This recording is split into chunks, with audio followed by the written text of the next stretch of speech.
ખેડા જિલ્લાના બધા મતદારોથી હું અપીલ કરું છું કે આવનારી 26 એપ્રિલના રોજ સવારે 7 વાગ્યાથી સાંજે 6 વાગ્યા સુધી ખેડા જિલ્લામાં જિલ્લા પંચાયત, તાલુકા પંચાયત, નગરપાલિકા અને મહાનગરપાલિકાની ચૂંટણીઓ યોજનાર છે.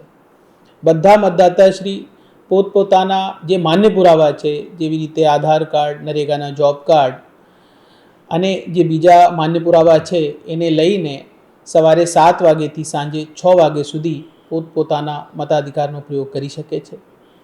અને જે બીમાર, અશક્ત અને ગર્ભવતી મહિલાઓ છે અને વૃદ્ધજનો છે એને કોઈ લાઇનમાં રહેવાની જરૂર હોતી નથી. તો દરેક વર્ગ અને સમાજમાં હું આ બધાનું આહ્વાન કરું છું કે આ લોકશાહીના જે મહાપર્વ છે, આપ આમાં સહભાગી થાઓ.